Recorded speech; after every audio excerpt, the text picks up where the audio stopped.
You are listening to Able Radio, simplifying productivity for small business owners everywhere.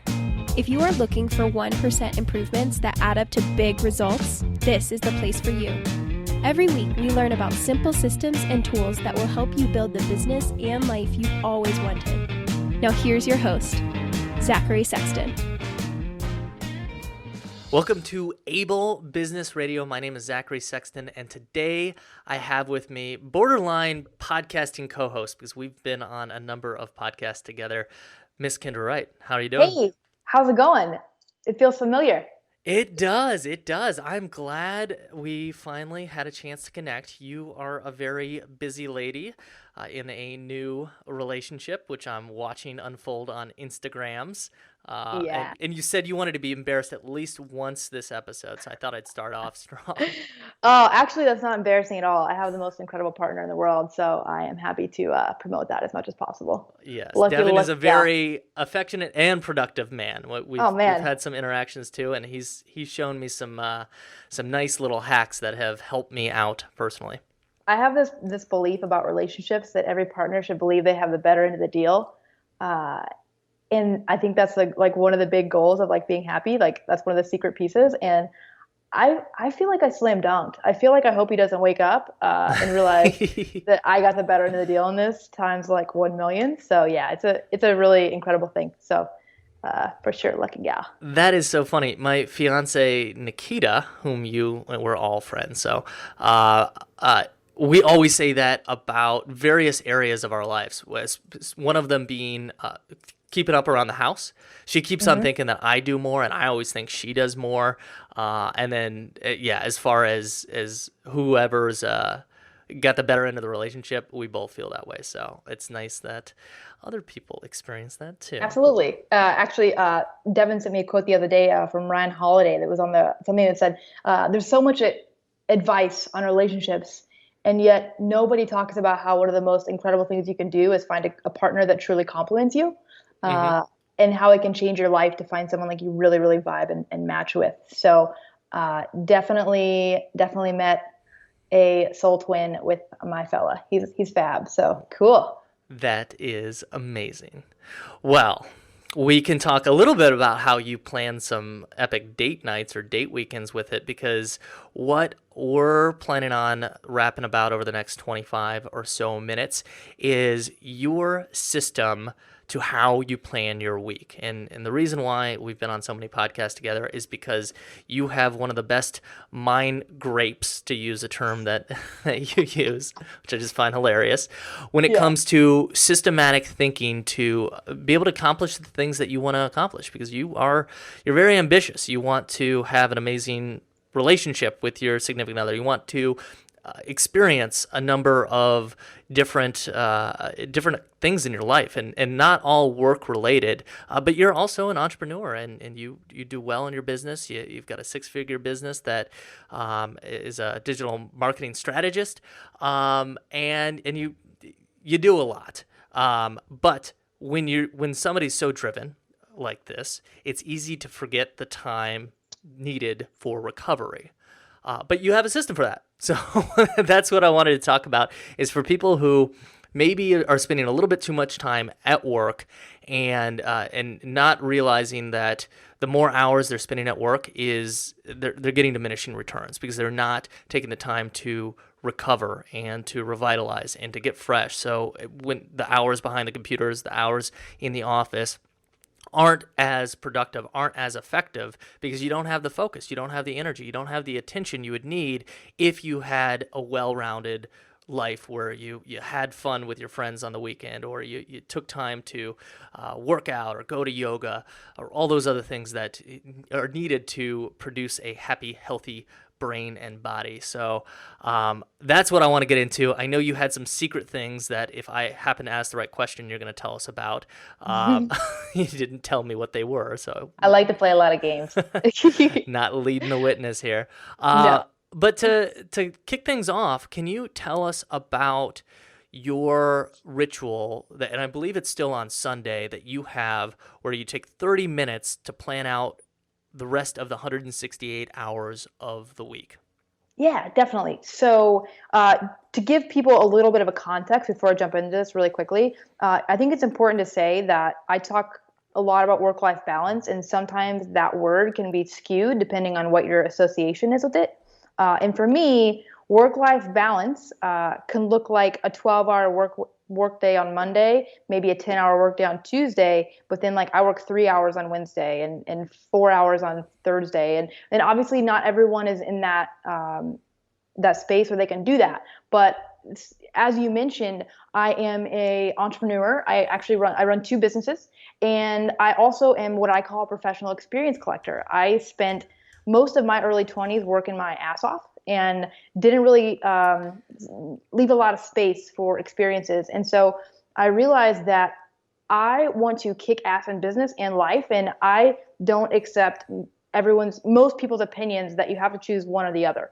So I don't calibrate to what average people think. So I think it's important to say that I am a workaholic in recovery, and I love talking about these things because it's something that I'm still grasping with and working with and expanding on every single day in my life. So I really try to stick to the topics that I know.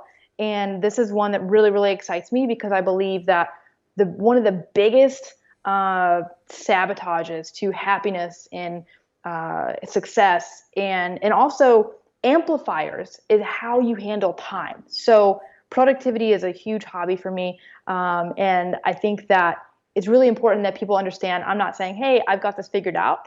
This is a battle for me that is ongoing. And it's because I'm ambitious as hell. And I also like to have all the fun. So you don't have to have one or the other.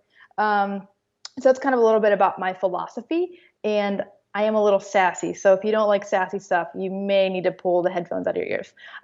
So going forward, there's an appointment that I have on my calendar, and I call it the most important meeting of the week.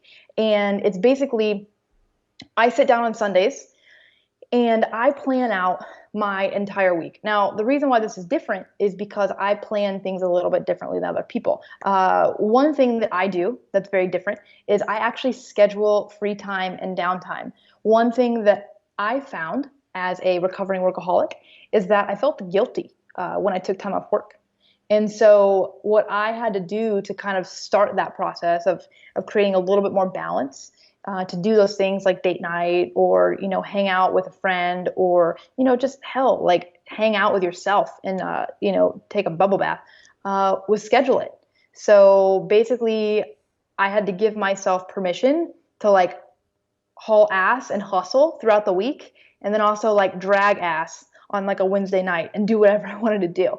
So one of the first tips I always give people that struggle with this is to choose like one night in the next week where they're going to schedule free time, and they don't even have to decide what they're going to do. They just have to make an agreement with themselves that whatever happens throughout the rest of their week, whether their hustle was successful or not, they're not going to guilt themselves into working more during that time that they schedule. So that's one of the pieces that I scheduled during a meeting at the beginning of the week. And that's a big one that's really helped me as far as finding more of that work-life balance, and not giving up your business at the expense of like your personal life and vice versa. Mm-hmm. I've worked with a number of clients who've been in the 60, 70, 80 plus hour work weeks. And that was one big thing that was so important that I helped them out with. I actually used some of the strategies that you had taught me, and we're going to talk a little bit about more today, is planning that out and using some color coding to make sure that, boy, if you've got a lot of work-related projects, so let's say those are blue for business or green for money, whatever color resonates with you for the business. If you see a majority of one color, balancing back and making sure that, okay, if I've got this, where's that recovery gonna take in? And I love the challenge that you give of just guilt-free time off, because that's something I'm sure a lot of people listening out there struggle with, is when they're not doing something, when they're not being productive, they feel like they're they're breaking the rules or they're being bad, and it's just not the case. So that was a wonderful challenge, and I applaud you for being honest with your statement that this is something that you struggle with. And I think things that people struggle with are also the same things that they are able to teach the best, because they can articulate exactly what it does, or how they got out of that situation. When it comes to technology, I don't always get it the first time around, but I think that's why it makes me a good teacher for the technology and tools that I teach, because when it takes me 5 or 6 times to learn how to use a particular piece of software, I really know how it works. Like, oh, watch out for that. You got to hit that button. Or if it's second nature and it's intuitive and it's just something that you do, you're not the best teacher. It's like, just do it. I don't know. Open up the app and go for it. Or when it comes to time management or task management, you just make sure you have enough time for everything. And if you're bad at it, it just makes you all the better teacher, in my opinion. Absolutely. I definitely agree. And that's why I try to only teach things that I ironically struggle with. I think it gives you a lot of empathy. I mean, to me, when I see other people struggling with it, I'm like, homie, I get it. Like, trust me, not only do I get it, but I'm in the same trench as you. I'm probably just about a couple steps ahead of you, but let me show you what got me there. So that's kind of like how I think of it, is like, we're still in the same trench. For me, I'm still in that trench of like keeping that balance to make sure that I'm not just hitting my ambitious, business goals, but like not working so hard that I don't have memories in my personal life.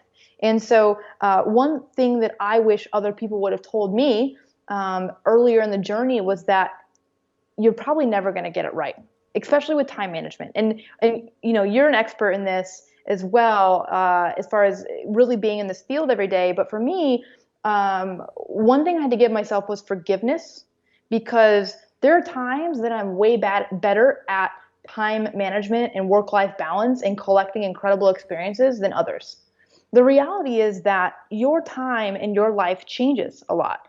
For me personally, when I just went through a life change and found a partner I love spending time with, all of a sudden my calendar was like, can I say the F word in here? My calendar was like, oh no, there's a lot of things going on, and I had to recalibrate. And the reality is that I used to beat myself up because I would, for a month or 2, I would be like rocking and rolling, or hell, sometimes it would even just be a week. And I'd be like, man, I got this time. I have learned my lesson. But the reality is, as your life changes and your challenges change and your stress levels change, so does the skills that work for you. So sometimes there are things I'm doing that are working for me and they stop working. And that's why I get back in that rut. And then I have to come back to the drawing board. I have to kind of sketch it out again and recalibrate and say, cool, here's a couple of things I want to try now. And if you struggle with work-life balance or productivity balance, I think one of the most productive things you can do is give yourself forgiveness in advance, and just understand that, kind of like if your productivity is like a bike spoke and you're like moving down one path and you move farther away from the hub, you just come back to the hub and take a different path. And that's going to be the journey going forward, especially with topics like this. I mean, this is something that's a lifelong study, and that's also something that's reason it's so exciting and interesting. But it's okay to fall off the wagon. You're always going to do that. But if you learn how to bounce, like, you'll be cool and expect that you're going to fall and be like, cool, I know this happens once every 3 months. Maybe I'll start scheduling a vacation once every 3 months. Just try new things. It's going to happen. Wonderful. What's working for you now? Actually, I can discuss a tactic that I just learned today. And it was a tactic that's actually working for Devin. And it is the idea of 10-minute micro commitments.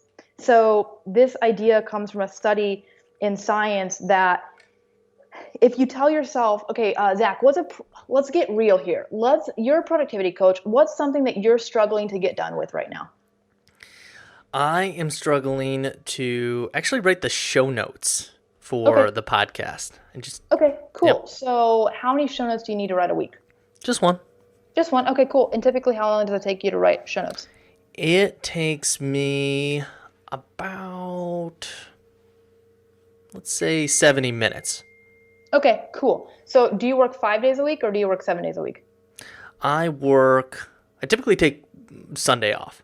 Okay, so 6 days a week. Okay, cool. So here's how I would use 10-minute micro commitments to tackle the most annoying bullshit on the top of your to-do list that you hate. Instead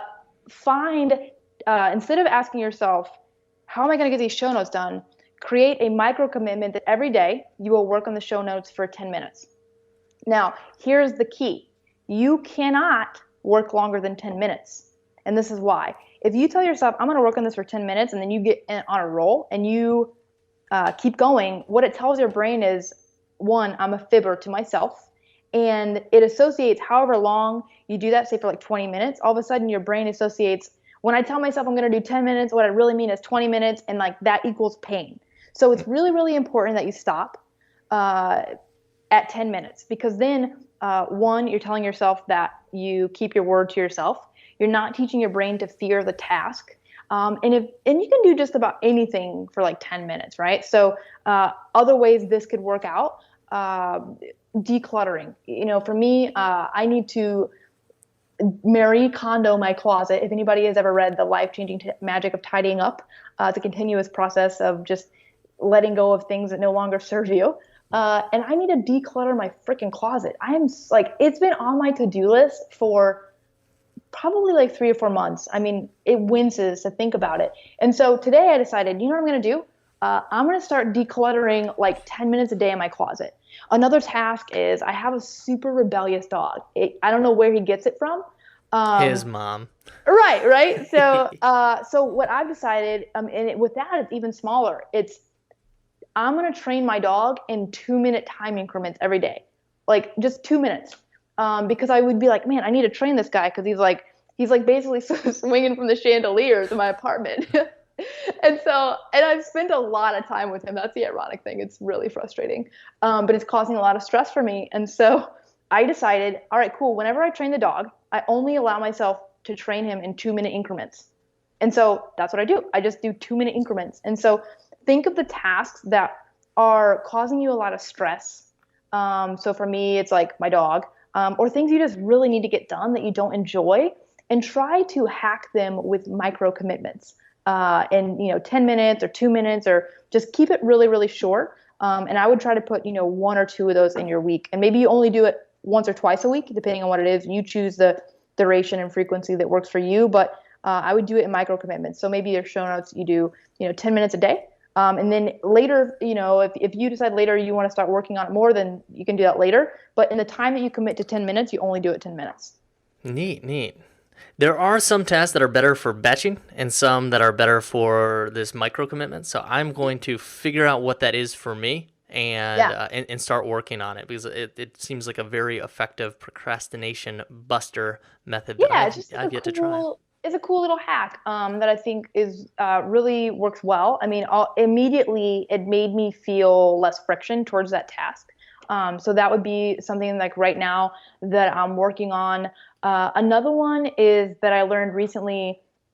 An event that I co-hosted was about productivity, and if you basically plan your day, and this is like, I feel like productivity 101, but you like kind of get smacked upside the head with something. You're like, God, that was duh. Like, why didn't I think about that?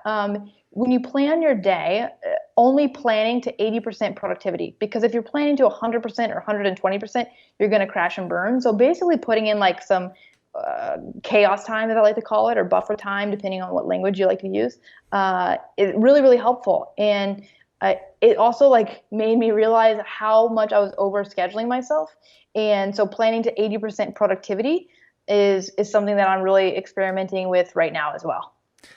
Neat. I, as a friend of yours, really like that you're going to be just 80% productive. And I think that brings us back pretty well to where we originally started with how you plan your week. You started off with a standing appointment, your most important meeting of the week, which is 30 minutes to plan out what the rest of your week is going to look like. It might have some micro commitments in it. It's definitely not going to be booked wall to wall. Can you tell us about step number 2? How do you go? What do you actually do? That's Yeah, your perfect. start So to your let's talk ritual? about What's the process? Yeah, so there's a few different steps in there, and I can go down a rabbit hole on each of them. So what I'm going to do is cover a couple quick ones that seem to be the ones that get people the wins fastest, and then at the end, I have a resource that people can check out. I literally have a video where I sit down and show you how I plan my week.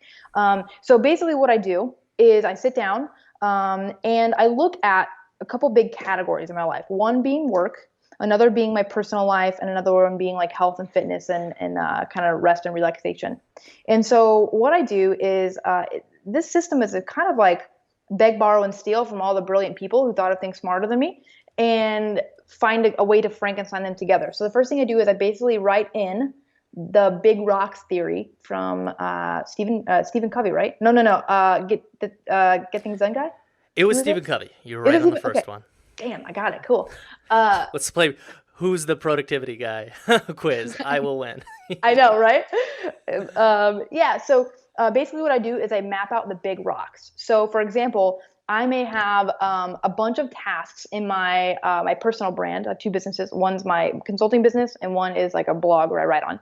And I will block off, say, Wednesday morning from 9 to 12 as my personal brand. And basically, in that big slot, I know that there's going to be a bunch of tasks that I've already organized through my task system in order of importance, and I'll get those done in that slot. But basically, what you're doing is you're time blocking your big rocks, your most important tasks, before basically the chaos of the week begins. Because what happens is basically the week starts and it's like a freaking roller coaster, and you haven't put your seatbelt on yet. You're just like, holy crap, things are crazy. Oh my God, oh my God, oh my God. You're hanging on for dear life. Whereas this system, basically, you're like, okay, cool. It's going to get crazy. Let me put my seatbelt on. And you map out the things that are most important to you. You know, one of those may be for you and Nikita. It's all right, cool. So Thursday nights, this Thursday, we're doing a date night. And you map that out.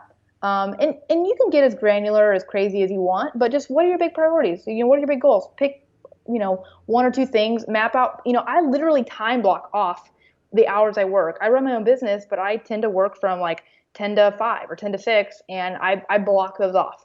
So schedule an appointment to sit down once a week. I tend to do mine at the same time every week. The other one is... So, Kendra, just to get a quick clarification, this Yeah. is you're looking at your to-do list manager, and I believe you're a to-doist girl. Am I right? Yeah, I am. So you've got all that organized in there, and that's a whole different series of podcasts to how you get that organized, I'm sure. And you look through, you find your most important tasks for your work, both of your businesses, and you then make a calendar appointment on your calendar. Is that how you do it? Basically, what I do is I just time block it. So, for example, if I know that I have a bunch of activities for my business like a lot of deep work, I time block Tuesdays and Thursday morning for deep work. And that's a repeating task every week, so it's already there. But I already know that that's what I'm going to do my deep work. And so then I schedule my tasks that are really deep work on that day, and I attack them during that time. So basically what happens is you sit down and visually map out what you've got to do and the time it's going to take you to do it. You can get as broad or granular as you like. I'm like scheduler on steroids, so I get pretty granular. But just big gaps of time, like here, cool. I know that I'm going to be working until 6, and then my commute is until 7. So I might like time block the whole day from 9 to 6 as work, and then put in my commute, because basically then I can be like, okay, cool. My wife wants to do date night. I know I'm not getting home till 7 if you have a really long commute, and I might need 30 minutes to like revive myself from this horrible commute. And then I can call my wife, and then you can see on the calendar, instead of being like, yeah, we can totally do 7 o'clock. You're like, I don't want to walk in the front door and have to walk right back out. So you get to actually see what your time commitments are for your tasks. And then all of a sudden you see where that 168 hours a week goes, and you're like, oh, now I see why I'm not getting anything done. So it's just a visual map of your week when you time block like that. Okay. And you said the word deep work. Can you explain what that is? Yeah, deep work is basically, for me, deep work is uninterrupted time to work on the most important tasks in my business or for my clients that involve a lot of brain power. So I tend to schedule those when I know my creativity is highest. All right. Who's the author? Oh, Cal Newport, baby. Boom. All right. Got to be one of the best books. Was it? No, it was of 2016. I really enjoyed the thought and the mindset of, oh boy, we live in a time and place that it is insanely easy to be distracted, and if you want to do well in your career and your life in general, taking time to focus deeply on hard things. So for you, it's likely writing or setting up some email automations or doing some very complicated work. You need to put up the barriers and make that happen. Yeah, I think for me, what I've learned most about scheduling deep work is understanding my creative rhythm. So, technically science says you're most productive and creative a few hours after waking, so 2 to 3 hours after waking. So for my schedule, that tends to look like 10 a.m., 9, 10 a.m. But so how that changed the way I schedule my work is I now reserve Tuesdays and Thursday afternoons typically for calls with clients. So it's like Tuesdays and Thursdays are very client dedicated. And I do the work in the morning and I chat with the clients in the afternoon when I'm in like low creative zone. And just knowing like, because some people, they hit their creative cadence really late at night. And like Mike Vardy, our friend Mike Vardy is like a late night hustler. And like, that's when his creative light bulb above his head, just like bing. And you just gotta know yourself, and schedule those most creative or most demanding tasks during that time period. And that's been really, really helpful for me. All right. I might have some new time blocks on my calendar. I like the cadence of Tuesday, Thursday. I've been trying to do every morning, but then sometimes things get in the way, and I'm just going to go and 2 days a week. Here's a really good tool that I use when someone tries to book me at Tuesday and Thursdays. I just tell them, hey, no, actually, I can't do Tuesday morning. I'm already booked. Can you do Thursday or Tuesday afternoon at 1? Now, if you tell somebody you're booked, most of the time they're not going to ask you to book them there. Obviously I do make exceptions here and there. But in general, if I have a time block on my calendar, it doesn't matter if it's like me on Friday nights tearing my pants off and watching TED Talks, because that's like one of my favorite guilty pleasures on Friday nights. I'm booked. Like, it doesn't matter what I'm doing. Yeah. I'm booked like recovering. So no, I don't want to go to your goofy bar crawl. I'm booked. So you can use the same strategy in business. Hey, I would love to chat with you on Tuesday. This is a really important call. But I'm actually booked and I want to make sure that I can chat with you at a time where I can give you my full attention. So can you do Tuesday afternoon at 1 or Thursday afternoon at 2 p.m.? That's how I get around that. That's wonderful. And if you are someone like me, which actually I wouldn't be surprised if you had one too, and have a personal scheduler, and Calendly is one of the easier ones, I'll put that in the show notes to use. All it takes is making a quick adjustment to that and be like, oh, looks like it's no longer available Tuesday and Thursday mornings. I'm booked out. Can't help it. Totally. Yeah. And I think the important thing is, I've talked about this before, giving people what's called the happy shit sandwich of like, basically you tell them like something happy in the beginning, happy at the end, and like the bad news in the middle. So like the happy parts is the bread and the bad news is like the meat. I'm like really into analogies lately, if you can't tell. Basically, hey, I can't make that call on Tuesday afternoon. However, I really want to make sure this call is really important to me. I want to make sure that I can schedule it at a time I can give my full attention. So let's do it on Thursday afternoon or this time. I can't wait to have this call. So when you go into negotiations or setting up calls or telling people no that way, they feel good. You feel good. Everybody feels good. And don't lie. It's the truth. You're booked and you can't wait to talk to them, but not at the time where you need to get some shit done. Nice. That's a good reframe. I need to be remembering that. Sometimes I'll share a little bit too much information. Well, I guess if anybody's listening to this podcast, they'll know that what I'm booked with maybe in particular. If Zach pulls a happy shit sandwich on you, you're going to know that you're trying to book during his creative time. Yeah, for sure. I mean, there's a lot of different ways to handle it. And I think that understanding that like taking care of yourself is also how you really serve your clients well. And that's a reminder that I have to give myself often. It's really how you serve your spouse well. It's really how you serve your friends well. And it's not selfish to have self-love. And it's funny, like it's like if you look out for yourself and everybody else looks out for themselves, we would all be in a much better space. instead of this idea of like, oh crap, I need to help this person out and this person out. And this is something that I'm actively working on in total transparency, is like actually ironically being selfish and putting myself first. And it's really important in productivity that you can see that putting yourself first actually doesn't hurt other people. And when you are with them, be present with them, be fully all in. But sometimes you got to say no and reframe the idea that no is unfortunate. No actually means I can talk to you at a time where I can actually give you full attention. So that's something that I kind of really think about, and I've really been challenging myself to say, hey, when I set a boundary, don't feel bad about it. And it's actually working out better for both of us. So Definitely. I was reading Scott Adams' book, who's the author and cartoonist behind Dilbert. It's it's a funny title. It's actually kind of a funny book too. It's How to Fail at Nearly Everything but Still Be Kind of Successful. cool. And he talks exactly about what you just said, is that, hey, you got to look out for yourself first. You have to be selfish first. And he even brings it more from the time perspective to your life. It's, hey, if you look out after your own interest first and then become, financially well off and have a good body, you'll just naturally make this switch. And this is somebody who's done pretty well for himself in his career. You'll just make the switch. You will be more generous. So trying to be helpful or volunteer and spreading yourself too thin early on before you've really built up the capital for yourself personally and for your body and for your family, you're gonna just give the leftovers to everybody. So that point's really resonating with me. I actually read that chapter to Nikita, who's a teacher in the public schools, which is a job that can very much spread you thin if you let it, and even if you try not to let it.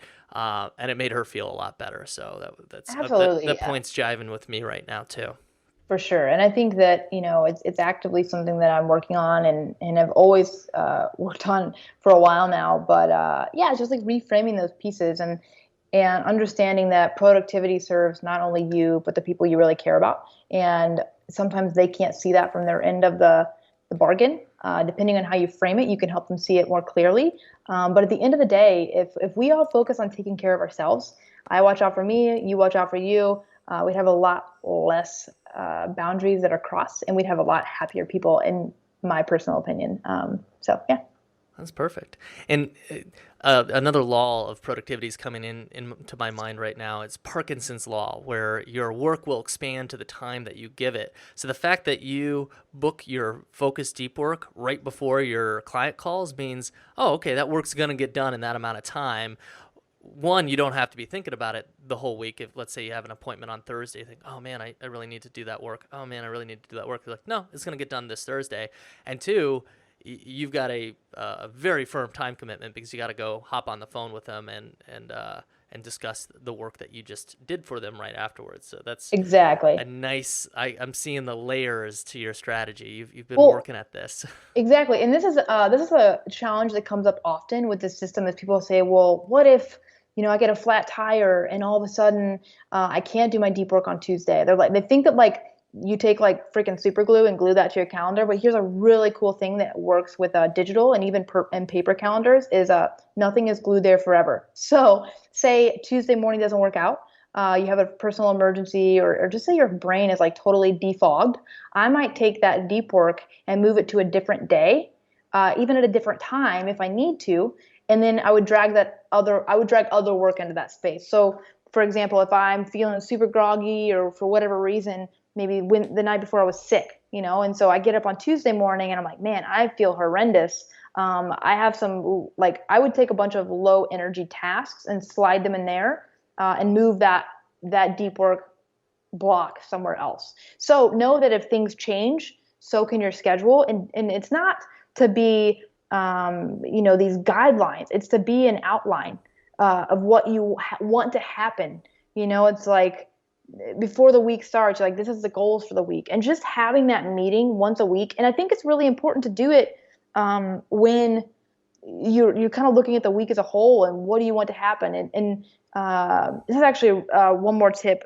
We're like totally going to overwhelm people. But one other tip that's working really, really well for me right now is, so I typically do my personal planning on Sunday, but my business planning, I do on Fridays. So basically I used to do my personal planning on Sunday and my business planning on Monday morning. But what happened on Monday is I would get into Monday and I'd be like, oh man, I have all these things to do.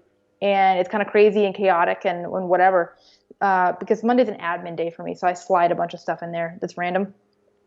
But what I've been doing is on Friday, I actually have zoned out the morning of Friday. Nobody wants to be productive on Friday. So take that time to learn or plan your schedule out for the next week.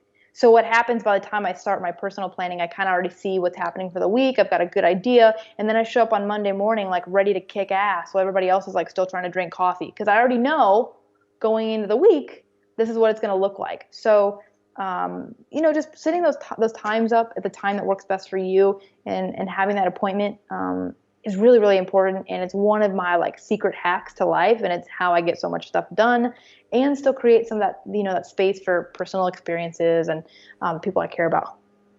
Wonderful, wonderful. Well, I won't take any more of your time. I know you. Oh, you're one of my favorite people. I love you. I know, but you also, I know about you is you probably batched together a bunch of phone calls. Yep. So I had to leave anyway. I had a call before you and a call after you, and I also had a lot of caffeine. I probably should have warned everyone. I mean, I'm pretty crazy like this all the time, but yeah, no, it didn't even throw me. Few more curse words than normal. I don't know what we're gonna do. Oh, really? I thought I toned it down. It's all right. It's all right. It's the internet. We'll figure it out. It is the internet. Come on, people, you can get it. If you're a business owner, you can. If you're a business owner, you probably already dropped like 3 F-bombs today by the time you watch this. Totally. Cool. But thank you so much. You made a special something special for this because you've done this before. This is something that you were experimenting with and learning last year. And if you go to heykendra.com, which is your personal website /168, because there's 168 hours in the week, you can learn this entire process step by step. I actually just re-downloaded it so I could look over it.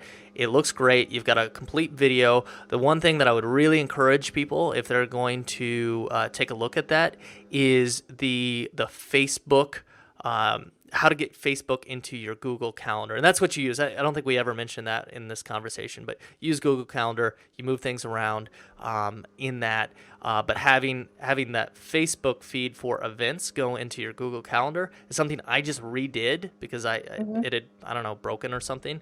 But yeah, it does every once in a you while. Originally taught me how to do it. And it's so much easier now to plan out the fun things, especially we just got past South by Southwest, and there were so many things on the calendar that I needed to flick on and flick off, see what I was going to go to, what I couldn't make. So I would encourage everyone to check out the show notes or just go straight to heykendra.com /168 to get the full process of how to plan everything in your calendar, including your personal adventure, health, and fitness. Definitely. It's a video where I basically pull back the curtain and show you literally me planning out an actual week of my life. You can kind of see what that looks like. And I show you a really cool tip that everybody loves about how to color code your calendar. So basically, we didn't get into it. We can save that for later, but how to color code your calendar so you can instantly see what's happening in your life, work versus personal. And it's one of the coolest tips I've ever implemented on my calendar. And it's the number one thing that people tell me like really makes a big difference. So go check it out. I think the most important thing too is I really try to give actionable stuff. So don't overwhelm yourself. You can always come back and listen to this podcast again. Take one thing that really resonated with you and take action on it in the next 24 hours. If you have any questions, shoot me an email. Super easy to find on the internet, Kendra@heykendra.com. I love hearing how you implement things. I love seeing real people take real action because I'm in the same trench as you are. And go do some awesome, fun stuff, kick ass in business and life, and don't settle. So, man, well, we will end it right there. Thank you so much, Kendra. I appreciate you coming on. Absolutely. Thank you so much for having me back. I always love jamming out with you. Thank you for tuning in to this week's episode of Able Business Radio. Zach wants to help more small business owners like you make 1% improvements that add up to big results. Was this show helpful? Pay it forward. Subscribing and writing a review in iTunes is one of the best ways to help more people find out about the show. Thanks again for tuning in. We hope to see you here next Wednesday, where we will continue to share 1% improvements that will help you become a more useful, less stressed business owner.